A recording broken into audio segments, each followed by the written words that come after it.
தொலைக்காட்சியின் பிரதான செய்திகள். முதலில் தலைப்புச் செய்திகள்.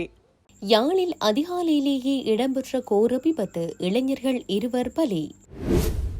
செம்மணி புதைகுழிக்குள் இருந்து குழந்தை உள்ளிட்ட 4 எலும்புக்கூடுகள் மீட்பு. தமிழக அரசியல் வரலாற்றை மாற்றியமைத்த விஜய், முந்தியடித்து வாழ்த்திய நாமல்.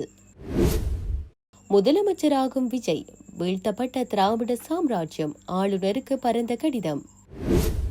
தோல்வியை சந்தித்த மு.க. ஸ்டாலின், திமுக தொண்டரெடுத்த விபரீத முடிவு. கனடாவில் அடுத்த ஆளுநர் நாயகம், பிரதமர் மார்ஹானி இன்று அறிவிக்க வாய்ப்பு. நியூ ரங்கராஸ் தங்க சுரங்கம், Markham and Steeles, 6055 Steeles Avenue East, C102. தொடர்பின விரிவான செய்திகள். யாழ்ப்பாணம் கோப்பாய் பகுதியில் ஏற்பட்ட மோட்டார் சைக்கிள் விபத்தில் 22 மற்றும் 24 வயதுடைய 2 இளைஞர்கள் உயிரிழந்துள்ளனர். குறித்த விபத்தானது இன்று அதிகாலை இடம்பெற்றுள்ளதாக தெரிவிக்கப்படுகிறது. நாவற்காடு பகுதியில் பருத்தித்துறை யாழ்ப்பாணம் வீதியில் பயணித்த மோட்டார் சைக்கிள் கட்டுப்பாட்டை இழந்து வீதியோரம் இருந்த சுவரில் மோதி விபத்துக்குள்ளானதாக தெரிய வருகிறது. விபத்தில் மோட்டார் சைக்கிளை ஓட்டி சென்றவர் மற்றும் பின்னால் அமர்ந்து சென்றவர் ஆகிய இருவருக்கும் பலத்த காயம் ஏற்பட்ட நிலையில் யாழ்ப்பாணம் போதனா வைத்தியசாலையில் அனுமதிக்கப்பட்டதை அடுத்து சிகிச்சை பலனின்றி உயிரிழந்துள்ளனர். இந்நிலையில் உயிரிழந்த இளைஞர்கள் நெல்லியடி பகுதியை சேர்ந்தவர்கள் என அடையாளம் காணப்பட்டுள்ளனர். இதன்படி விபத்து தொடர்பாக கோப்பாய் காவல்துறையினர் மேலதிக விசாரணைகளை மேற்கொண்டு வருவதாக தெரிவிக்கப்படுகிறது. செம்மணி சித்துப்பாத்தி மனித புதைகுழியில் நேற்று திங்கட்கிழமை ஒரு கைக்குழந்தை உட்பட மேலும் 4 எலும்புக்கூட்டு தொகுதிகள் புதிதாக அடையாளம் காணப்பட்டுள்ளன. மேலும் அடையாளம் காணப்பட்ட 4 எலும்புகள் அகழ்ந்து எடுக்கப்பட்டுள்ளது. நேற்று புதிதாக அடையாளம் காணப்பட்ட 4 எலும்புக்கூடுகளுடன் சேர்த்து அப்புதைகுழியில் மொத்தமாக அடையாளம் காணப்பட்டுள்ள எலும்புக்கூடுகளின் எண்ணிக்கை 250ஆக அதிகரித்துள்ளது. மேலும் அங்கு நேற்று புதிதாக அகழ்ந்தெடுக்கப்பட்ட அந்த எலும்புக்கூடு தொகுதியுடன் சேர்த்து அங்கு மொத்தமாக அகழ்ந்தெடுக்கப்பட்ட எலும்புக்கூடுகளின் எண்ணிக்கை 147ஆக அதிகரித்துள்ளது. தமிழக தேர்தலில் வெற்றி பெற்றுள்ள தமிழக வெற்றிக் கழகத்தின் தலைவர் விஜய்க்கு நாடாளுமன்ற உறுப்பினர் நாமல் ராஜபக்ஷ வாழ்த்துக்களை தெரிவித்துள்ளார். தனது உத்தியோகபூர்வ எக்ஸ் சமூக வலைதள பக்கத்தில் வெளியிட்டுள்ள பதிவொன்றிலேயே நாமல் இதனை குறிப்பிட்டுள்ளார். அவர் வெளியிட்ட பதிவில் மேலும் கூறியுள்ளதாவது: ஜோசப் விஜய்க்கு இந்த மகத்தான வெற்றிக்கு என் வாழ்த்துக்கள். உண்மையான பணி இப்போதுதான் தொடங்குகிறது.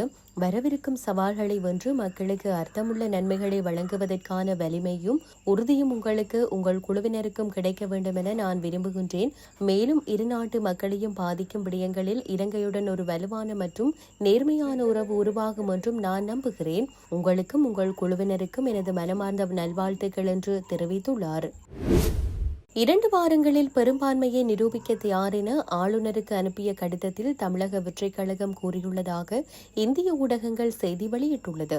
தமிழக சட்டசபை தேர்தலில் யாரும் எதிர்பாராத வகையில் தமிழக வெற்றிக் கழகம் வெற்றி பெற்று 59 ஆண்டுகள் கால திராவிட கட்சிகளின் ஆதிக்கத்திற்கு முற்றுப்புள்ளி வைத்துள்ளது. இந்திய அரசியலில் ஒரு புதிய கட்சி தொடங்கப்பட்டு சிறிது காலத்திலேயே மக்களின் ஆட்சியை பிடிப்பது என்பது மிகப்பெரிய சாதனையாக கருதப்படுகிறது. அந்த வகையில் எம்ஜிஆர், என்டிஆர் மற்றும் அரவிந்த் கெஜ்ரிவால் ஆகியோரை தொடர்ந்து விஜய் இப்போது அந்த சாதனையை படைத்திருக்கிறார். கடந்த 2024ஆம் ஆண்டு கட்சி தொடங்கிய விஜய் 2 ஆண்டுகளில் தனது முதல் சட்டசபை தேர்தலிலேயே 233 தொகுதிகளில் தனித்து களம் கண்டு 108 தொகுதிகளில் வெற்றி பெற்றுள்ளார். பெரம்பூரில் 53,715 வாக்குகள் வித்தியாசத்திலும், திருச்சி கிழக்கில் 27,416 வாக்குகள் வித்தியாசத்திலும் தமிழக வெற்றிக் கழக தலைவர் விஜய் வெற்றி வாகை சூடியுள்ளார். தமிழ்நாட்டில் 233 தொகுதிகளில் தனித்து போட்டியிட்ட தமிழக வெற்றிக் கழகம் 34.92% வாக்குகளுடன் முதலிடம் பிடித்துள்ளது. திமுக கூட்டணி 74 இடங்களை பெற்றது. அதிமுக கூட்டணி 53 இடங்களை பெற்றது. இதன் மூலம் அதிக இடங்களை பெற்ற தனிப்பெரும் கட்சியாக தமிழக வெற்றிக் கழகம் உருவெடுத்தது. மொத்தமுள்ள 234 தொகுதிகளில் பெரும்பான்மைக்கு 118 இடங்கள் தேவை. ஆனால் தமிழக வெற்றிக் கழகத்திற்கு அந்த அளவிற்கு பெரும்பான்மை இல்லை. இருந்தாலும் தனிப்பெரும் கட்சியாக உருவெடுத்துள்ள விஜய் ஆட்சியை அமைக்க ஆளுநரிடம் உரிமை கோருவார் என இந்திய ஊடகங்கள் செய்தி வெளியிட்டுள்ளன. இந்த நிலையில் தமிழக சட்டசபை தேர்தலில் 108 இடங்களில் வென்றுள்ள நிலையில் ஆட்சி அமைக்க அழைப்பு விடுக்க கோரி ராஜேந்திர விஸ்வநாத் அர்லேகருக்கு தமிழக வெற்றிக் கழக தலைவர் விஜய் மின்னஞ்சல் மூலம் கடிதம் அனுப்பியுள்ளார். 2 வாரங்களில் பெரும்பான்மையை நிரூபிக்க தயார் என கடிதத்தில் தமிழக வெற்றிக் கழகம் கூறியுள்ளது. இந்த கடிதத்திற்கு ஆளுநர் விரைவில் பதிலளிப்பார் என்று எதிர்பார்க்கப்படுகிறது. தமிழக சட்டசபை தேர்தல் முடிவுகள் வெளியான நிலையில் திமுக தலைவர் மு.க. ஸ்டாலின் கொளத்தூர் தொகுதியில் தோல்வியடைந்த செய்தி கேட்டு அதிர்ச்சியடைந்த திருப்பூர் மாவட்டத்தை சேர்ந்த திமுக தொண்டர் ஒருவர் தவறான முடிவெடுத்து உயிரை மாய்த்துக் கொள்ள முயற்சித்துள்ளார். திருப்பூர் மாவட்டம் நல்லூர் பகுதியைச் சேர்ந்த 60 வயதான அபி ரியல் எஸ்டேட் தகராறாக பணியாற்றி வருவதுடன் திமுகவின் தீவிர தொண்டராகவும் இருந்து வந்துள்ளார். இந்த நிலையில் நேற்று நடைபெற்ற வாக்கு எண்ணிக்கையின் முடிவில் தமிழக முதல்வராக இருந்த மு.க. ஸ்டாலின் கொளத்தூர் தொகுதியில் தமிழக வெற்றிக் கழக வேட்பாளரிடம் தோல்வியடைந்ததாக அறிவிக்கப்பட்டது. இந்த தகவலால் மிகுந்த மனவேதனைக்கு ஆளான அபி விஜயாபுரம் பகுதியில் உள்ள ஒரு தேநீர் கடைக்கு சென்று அங்கு வைக்கப்பட்டிருந்த கண்ணாடி டம்ளரை உடைத்து அதன் உடைந்த துண்டால் தனது கழுத்தை அறுத்துக் கொண்டுள்ளார். அதனைக் கண்டு அதிர்ச்சியடைந்த அங்கிருந்த பொதுமக்கள் உடனடியாக அவரை மீட்டு சிகிச்சைக்காக திருப்பூர் அரசு மருத்துவமனைக்கு அனுப்பி வைத்துள்ளனர். தற்போது அவருக்கு அரசு மருத்துவமனையில் தீவிர சிகிச்சை அளிக்கப்பட்டு வரும் நிலையில் இச்சம்பவம் குறித்து நல்லூர் காவல்துறையினர் வழக்கு பதிவு செய்து விசாரணை நடத்தி வருவதாக கூறப்படுகிறது. கனடாவின் அடுத்த ஆளுநர் நாயகம் யார் என்பது குறித்த அறிவிப்பை பிரதமர் மார்ஹார்னி இன்று வெளியிடுவார் என்று எதிர்பார்க்கப்படுகிறது. தற்போதைய ஆளுநர் நாயகம் மேரி சைமனின் பதவிக்காலம் இந்த கோடையில் முடிவடைவதை முன்னிட்டு புதிய நியமனம் மேற்கொள்ளப்பட உள்ளது. 2021 ஜூலை மாதம் பதவியேற்ற மேரி சைமன் கனடாவின் ஆளுநர் நாயகம் பொறுப்பை ஏற்ற முதல் பழங்குடியின நபர் என்ற பெருமைக்குரியவர். மேரி சைமன் அவர்கள் ஆங்கிலம் மற்றும் பழங்குடியின மொழியான இனுக்கிடிட் ஆகியவற்றுடன் சரளமாக பேசக்கூடியவர். இருப்பினும் அவருக்கு பிரெஞ்சு மொழி தெரியாதது விமர்சனங்களுக்கு உள்ளானது. அடுத்த ஆளுநர் நாயகம் கண்டிப்பாக கனடாவின் 2 அதிகாரப்பூர்வ மொழிகளான ஆங்கிலம் மற்றும் பிரெஞ்சு இரண்டிலும் புலமை பெற்றவராக இருப்பார் என்று பிரதமர் ஹார்னி உறுதியளித்துள்ளார்.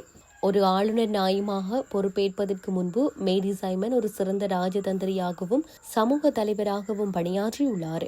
1952 வின்சென்ட் மாஸ்லி முதல் முறையாக பிரதமரின் பரிந்துரையின் பேரில் ஆளுநர் நாயகமாக நியமிக்கப்பட்டார்.